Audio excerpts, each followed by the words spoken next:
Hello, welcome to, well, what should I call it?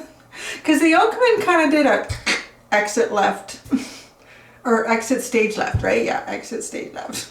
The last time I did a reading. Now I know some people are like, what? Will they come back? I'm sure they will come back. But you know, the message I really got with that was there are so many different ways to look at messages and energy, and there's so many in here. There's so many great messages in the fairies. So, and I think it was time. I think, you know, they had some very important messages for us, really, from March, April.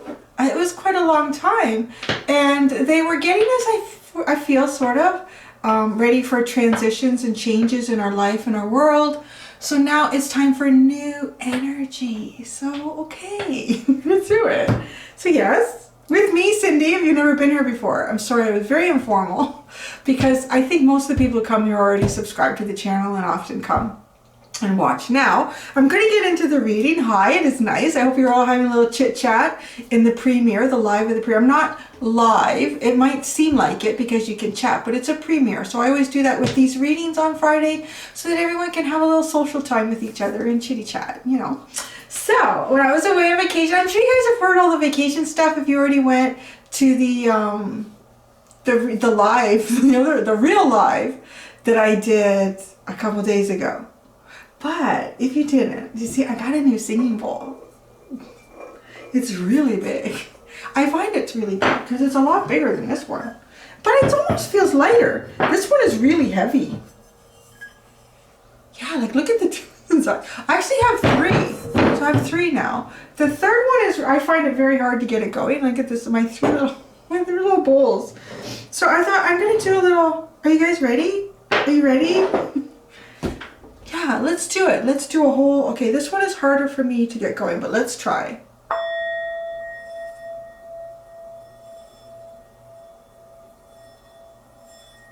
Yeah, I have trouble with this one.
There you go. Now I'm three. I'm not a singing bowl master by any means, so yeah, that's my, there we go. So, and I need to look into this because each bowl has a certain frequency that's supposed to affect and help to clear a certain chakra. So I don't know what I'm clearing. No idea. You guys can put in the comments if you know. I don't even know how to tell what frequency they're at. There must be a tool that you can use to do that. I don't know. I'm not, yeah. So anyways, there you go. You got your singing bowl, you're jabbed up. So what I'm going to do, I'm going to shuffle the fairies and I'm going to see what comes out. This is for the collective. This is for everyone coming to this reading, regardless of your zodiac sign, your orientation, your sex or not that of, or whatever. This is for you. Which fairy do we get? Which fairy has come forward to speak to us? Could it be? Oh, the poke. I used to know this one. I don't remember now. It's been so long since I've been in this deck because I just, you know, left it to sit quiet. But look at that. I happen to have the book that comes with the deck. So the poke is number 60. What does the poke have to tell us? Number 60. The poke was a shape changer, good and bad, bad and good, paradox resolution. Oh, yeah. I was thinking, I think this one is kind of like, you know, it tests you, it pokes you, it challenges you. The poke is a shape changer. It appears in whatever guise he thinks will be most confusing to you, depending on his purpose. Brian, the creator, wrote, he weaves spells to bemuse our senses and confuse our judgment. He is a master of the arts of illusion and delusion, holding up a distorting mirror to reveal the bad and the good and the good and the bad. I think that's great because anything that we judge as good or bad is just our perspective. That's all it is. It really is. The poke also wishes to show us the bad and what we think to be good and vice versa. This may confuse us further, or it may help us to gain a more balanced understanding of how things really are. Yeah, because, you know, sometimes it feels like that the universe is against you, but it really isn't. Really. No. He is very against rigid mindsets and, in his own way, encourages the development of acquiring minds. His true face?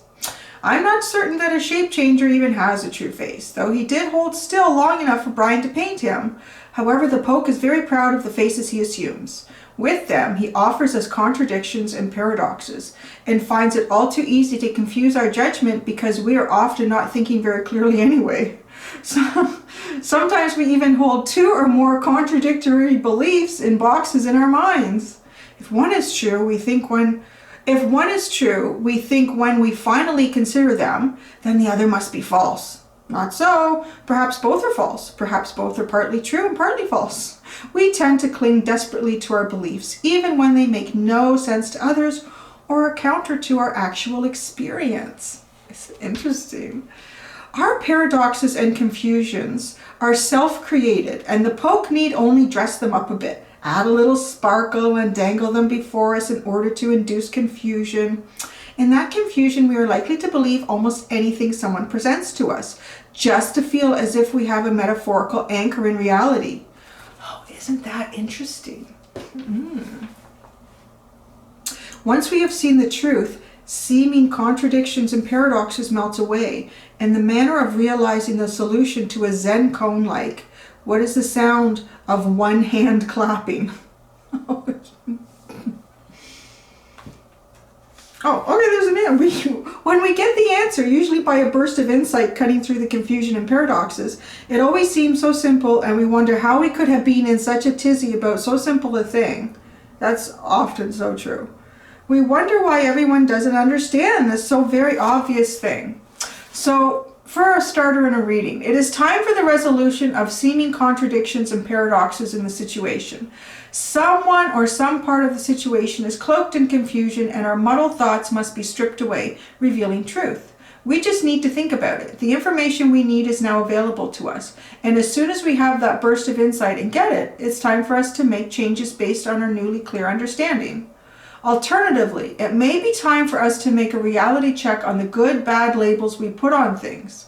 Make a list of the good, possibly even surprising things, about this situation, and another list about the bad ones. If you are not in the habit of seeing the good in the bad and the bad in the good, having preferred a black and white world rather than one with colors, you may need some help in learning to do this well.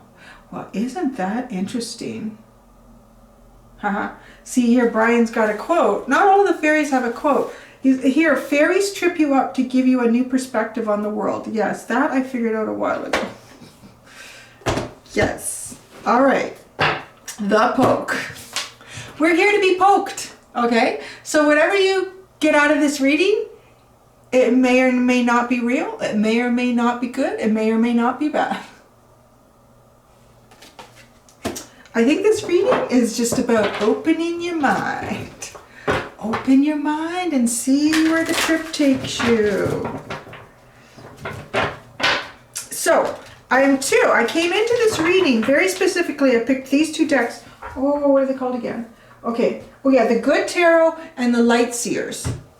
I felt very compelled to pick them up, and I felt very compelled to focus on the artwork, which is interesting that we got the poke, because I'm sort of saying, okay, a lot of times I will look into the artwork a bit, but I will stick a bit to more what the tarot means. I'm really Ace of Air. Having a whole new way of looking at it. The Ace of Air. Ooh, it's a unicorn with a rainbow. Page of Air. Ten of Earth. The Call. Like a judgment. And the Moon. Let's do 6. Why not? Ooh. And the Queen of Air. She was on the bottom of the deck when I picked it up to start pre-shuffling. The Four of Air.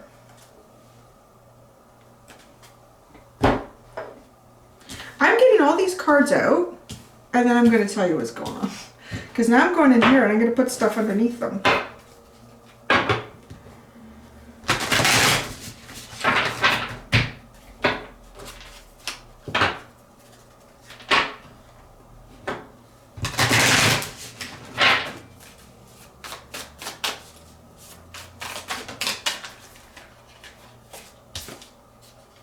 The Chariot. That's interesting. The World. Seven of Wands. Ooh, the Moon again. The Moon is here. The Moon is here. The Fool. Oh, look at that. It's crazy. The imagery. Both of these girls are like leaning in the same way. And the Moon is here. Look at this. Can you see that? Yeah, sorry. I'll go like that. There we go. I'm talking away to myself. I don't even know if you can see. Oh, and the Hierophant with the Queen of Air. The bottom here we have the Ace of Cups.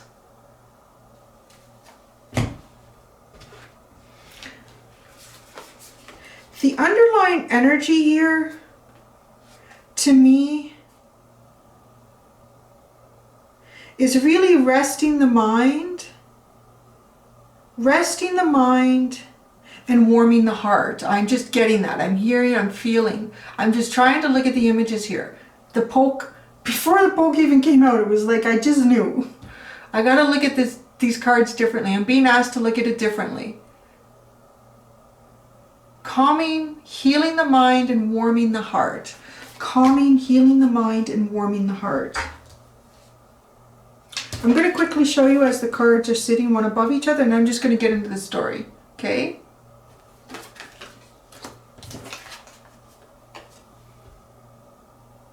Oh, wow. Even hers. It's so interesting how these cards are sitting like these. They're kind of mimicking each other. Like, look at the way her head is looking up. It's just, I don't know, the arms are very similar. One is just a little higher than the other.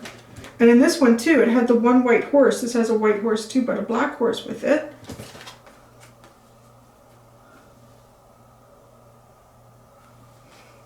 And they're both sitting cross-legged. Wow. Judgment and the Moon. So now this is interesting. I feel like these four are all coming together at the same time.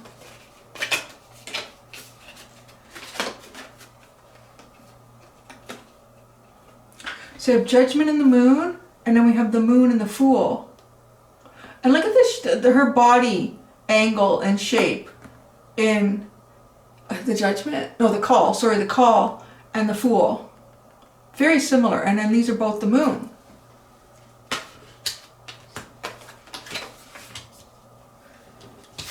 And then we finish with the Queen of Air and the Hierophant. Ah, what's the underlining here? The underline is to rest and heal the mind and warm the heart. And look what happens when you rest and heal the mind. You become the queen of the mind. Seeing and thinking and understanding clearly. Okay. My OCD is happy with the card placements. Not quite. Right.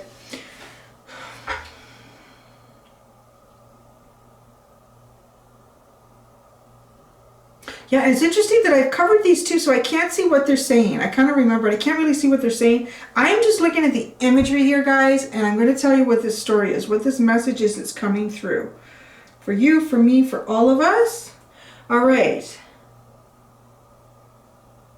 There's a unicorn up here in the clouds, and it looks like the spark of rainbow. It's like in its hoofs here. The rainbows are right where the horse is taking off, right where the unicorn is taking off. It does have a very small, I think it's that, or maybe it's the ears. I'm going to call it a unicorn or a Pegasus. It's a magical horse. It's a magical horse, and it's flying through the air, and it creates the rainbows. Yeah, that's not a grounded energy, right? But, you know, the chariot, which is something that we often see flying through space or water, it is on the ground. It's kind of grounded. And because there's one here, the rainbow's been sparked, but it's not really going. It's not really going. With these two horses, this is like a yin and a yang, the black and the white. Oh, what did this book just say about, do you see everything as black and white? Maybe you should start painting it with some color. Because it's always trying to do that, right? Like this one horse up here is trying to create some color. And then we bring both of these together and we have all this color that is appearing in here. But it's also not just seeing something as white, something as black and white. It's bringing that movement. Something needs to be added to really make this spark happen. To create this movement.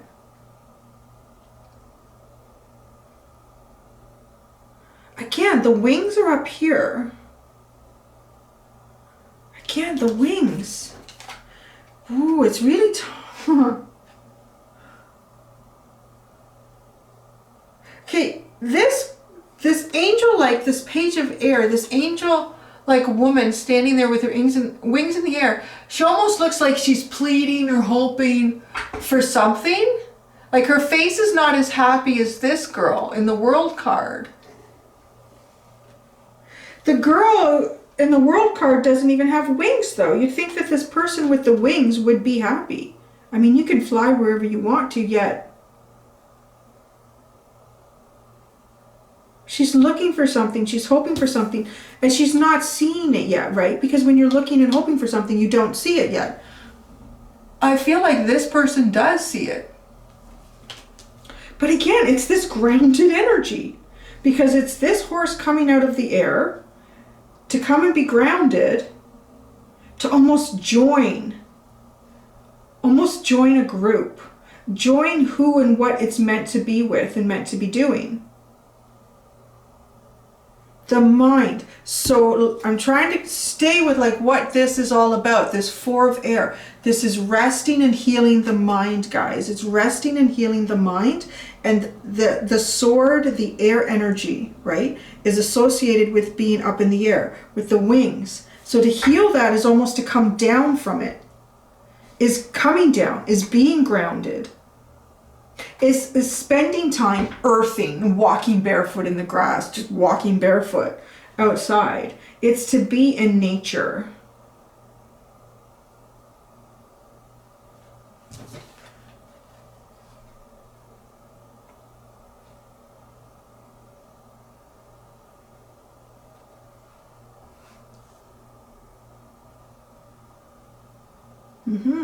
It's like whatever's going on, there's some sort of a conflict or something that you're pining for or waiting for or wanting or wishing or hoping or dreaming.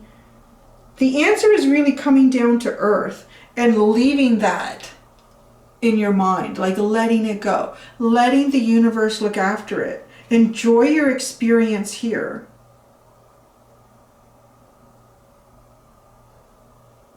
I'm just looking at these two cards. I don't want to be harsh on the Ten of Earth because, you know, typically it's a good card. But she's not happy.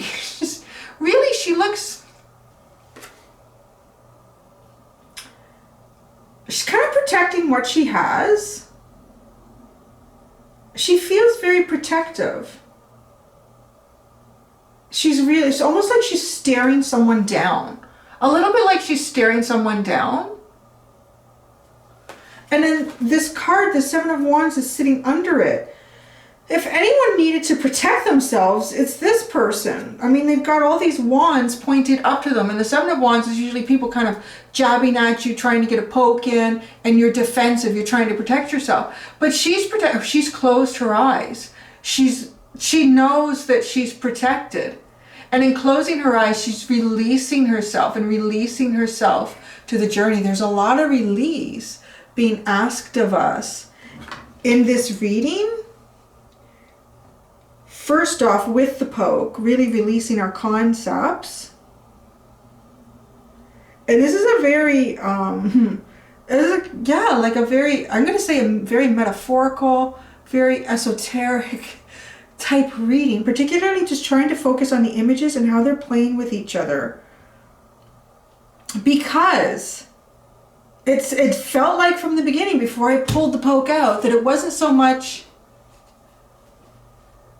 the meaning of the card that was coming out as the answer, because that's almost not allowed with the poke. That's almost not allowed with the poke. It's feeling the message. I can relate to that, I think, because being empathic, like I tend to feel energies. I know some people are really gifted and they can see things. But I feel them, and I kind of understand the gist of the message, and I hope you guys are too. I need to look at these four all together. They've come together here to say something. Okay, first of all, I see it in the moon. I see it in the moon here. So this first moon card, she's sitting up in the moon and she's looking down.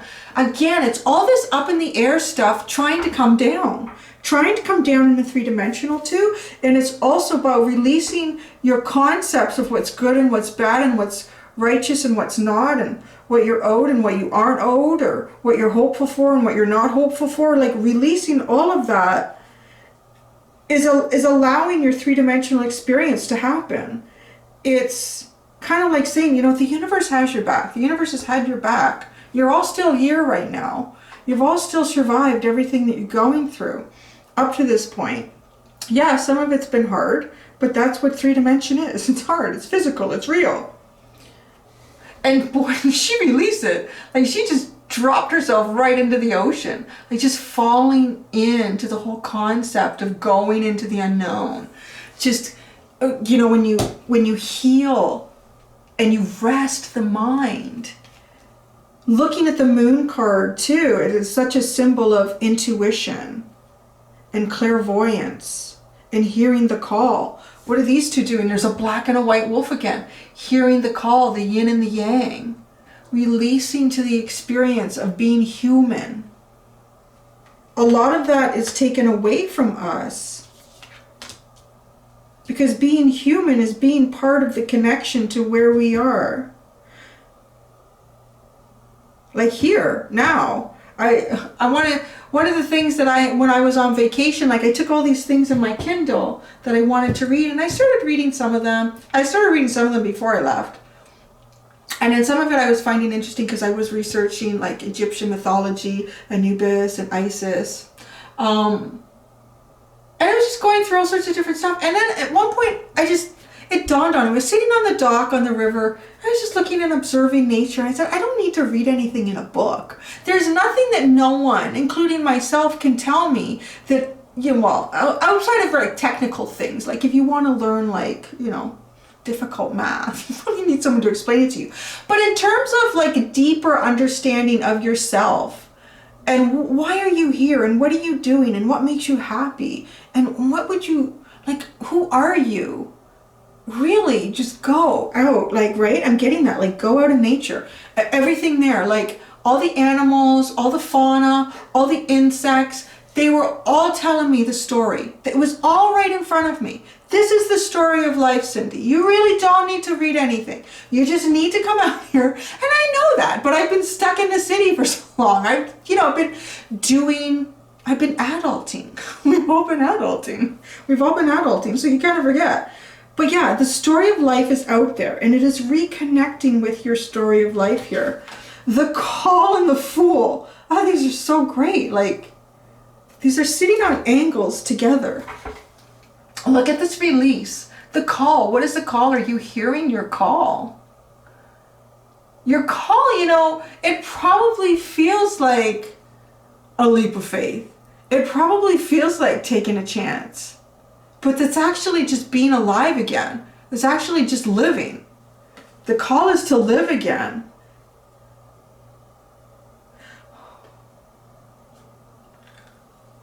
You know what I really like about this Fool card? I mean, she is balanced very precariously on this ledge. This beautiful flower of life is produced in this whirlpool below her. She holds this very precious gem, this sapphire. I'm guessing it's a sapphire. Or it's amethyst, maybe. It's huge. It's probably fairly valuable in a monetary sense. Perhaps even in a spiritual sense. But she holds it over, almost like she's willing to drop it. Just to know what would happen. Just to live in that instant.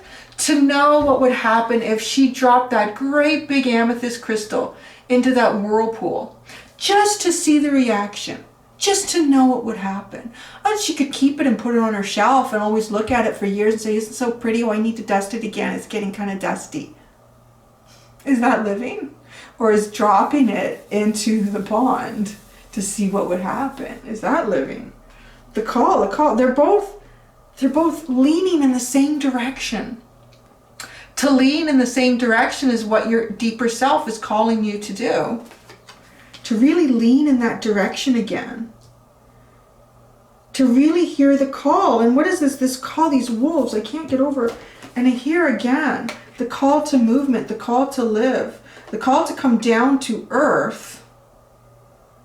And when I say come down to earth, I don't mean, walking in a mall and driving on the road. If you can, just even a park or something, any sort of greenery around you, I'm really feeling that for you, like to connect organically, even just to see small dragonflies, whatever that is. I had read something, I don't remember where I'd read it, but it was really interesting. And then I saw it played out and I understood it.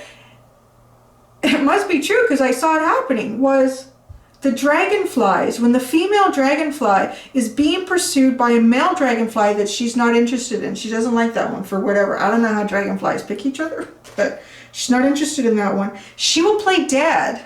She will play dead. She will be like, not. And then he gives up and he goes away. And then she's like, and I was seeing that. I thought, it didn't happen most of the time. It only happened once in a while, but it did. Isn't that interesting, right? Like, that's how basic it can be to see the dragonfly, just to see that. And we saw so many different dragonflies out there. Out past the dock and the river, we like to call it the grassy island. It's a very shallow spot where the silt builds up from the river. And like you walk in it, it's about that deep. And it's all these reeds and grasses and lily pads. And there's a dragonfly that lives out in that area, and I don't see it anywhere else in that township. Like, I don't see it anywhere else except right there is a tiny little ecosystem all on itself.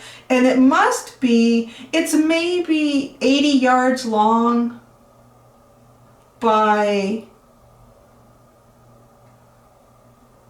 maybe 30 yards wide, if that, no, maybe 20, 30 yards wide. So, it's a good space, but considering the length of this river, it's very small. There's this beautiful crimson red dragonfly that lives there, and I don't see it anywhere else. And it has these very distinctive spots on its wings as well. And it never comes to shore. I never see it in shore, but it's living its whole life right there. That's its world, right? Like that is its world. What is your world? Have you found? Because you're part of the system. You are part of the system here. So the Queen of Air and the Hierophant. Look at how she holds the bird because she's become part of the system. See here, where you're healing, she has the feathers of the birds. She has the feathers of the birds. She's got little mementos, little tokens, little photographs, things that she enjoys.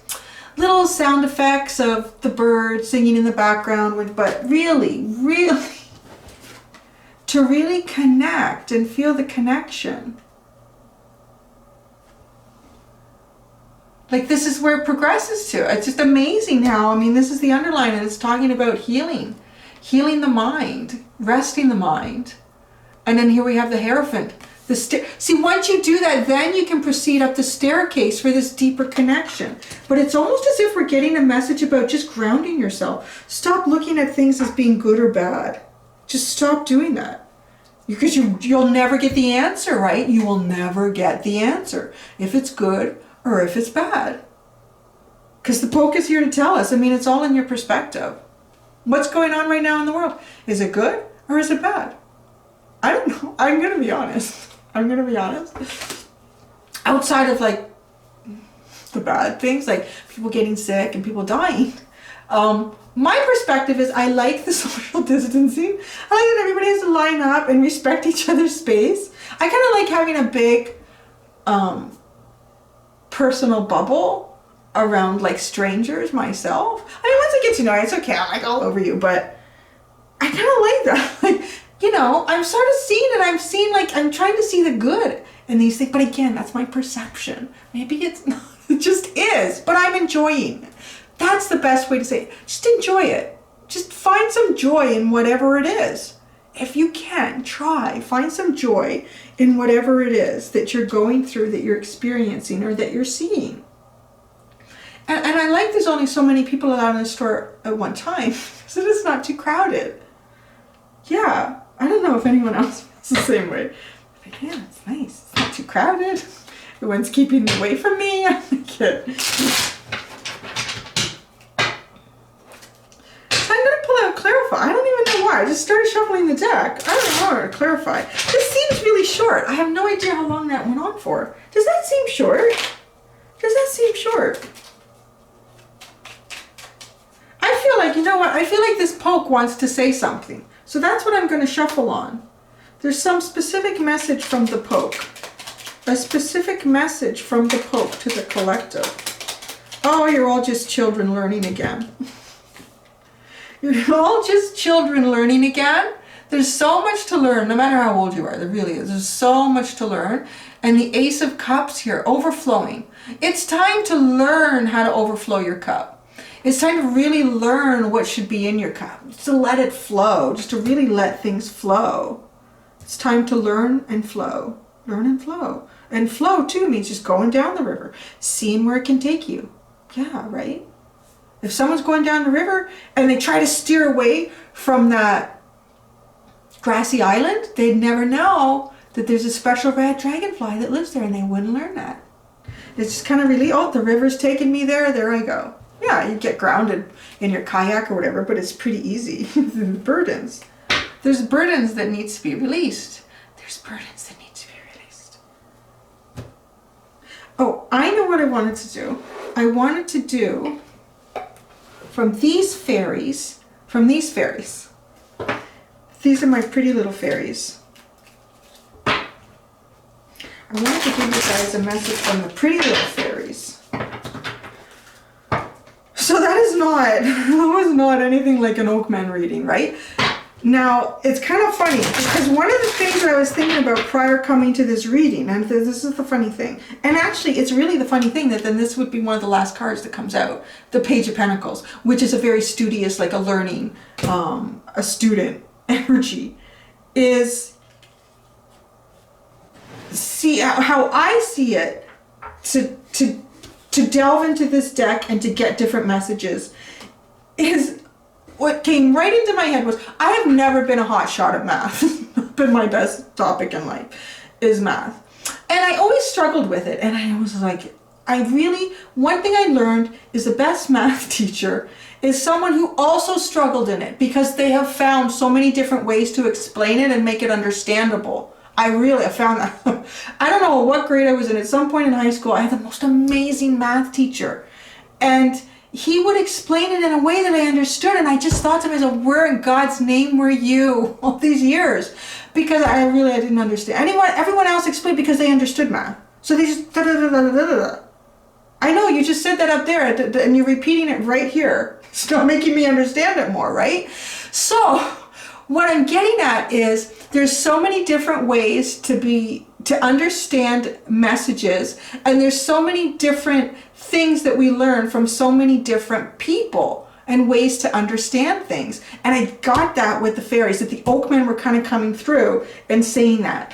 Almost like the dean of the university saying, you know what, you can only learn so much, you got to go to all the different, and you got to learn from all of the different ones there. And that's kind of what I feel like is the whole reasoning behind the Oakmen, sort of the energy stepping back and getting the message that, you know what, go into the deck and see what's waiting for you. Go into the deck and see what's waiting for you. I'm still not very good at math, but I get by. That's all I need. Oh, it's my favorite card. I like it because it's so pretty. It's such a pretty card. So protection. The fairies of protection are shielding you with a magical fairy ring of love and light. Like that. Practice psychic protection before embarking upon any spiritual work. That has come up a few times, guys, in different readings for different signs. So protect yourself. I think a really good way to protect yourself too, though, is really getting grounded and going into nature. It removes a lot of false energies around you. It really, really does. It removes a lot of false energy around you. It also will, I feel, how nature reacts to you when you go into nature will tell you a little bit about how you're resonating. So if you're wondering, you know, if energies that are not yours, if feelings and emotions that are not yours, things that you've kind of energetically picked up over time are not yours, when you go out into nature, like, do you get stung by wasps? Like things like that, like you just go out and it's like, oh man, now that, or the horsefly flies into your eye or something happens. But if you go out into nature and you're jiving with it, you know, you're humming at the same frequency as everything out there, then you kind of have a good idea. Now, if you go out there and it's not working out so well, I think you need to spend more time out there, because you got to give it more time. You have to get rid of some of those energies that are energetically clinging to you. What's at the bottom? The Journey card. Wow, that's a big bunny or a little fairy. It's time to prepare for a journey. It may be impromptu or planned. Either way, make sure you're ready when the time comes. Pack your passport now. Ooh, that's interesting. You know who just did that? Russell, from Rustling Around. He's in France now. I think he's from England, and now he's in France doing all his readings. It's just amazing. He's like totally living like the wild and crazy King of Wands man. So yeah, a journey. Pack your passport and get ready. I think, yeah, this is about getting you ready. Maybe if you're not in the right frame of mind, the journey might not seem good. But the journey is what it is. It's just a journey. It shouldn't be perceived as good or bad. So that's it. And I have a feeling that's how this is going to go for a while. These collective readings on Friday is to delve into the fairies, is to see which fairy professor is coming forward to bring a message and give you a new perspective on how to learn something you thought you already knew or didn't know. And yeah, and that's that. Oh yeah, and then when you come back, it's going to be a little different. I'm going to set up a little bit different. So this is actually the last reading I'm doing in my setup. I'm actually going to change it around right now because I want to do that. Yeah, I want to do it right now. I've been thinking about it and planning. It's time to execute it. So this is the last time you're going to see it exactly like this. It's going to be a little bit different. It's still going to be like me and the camera and the cards. Okay. So that's that. All right. Okay, guys. So welcome back to the fairies, the Friday fairies. Call it that, the Friday fairies, guys. Until next time, be gentle with yourselves. Bye.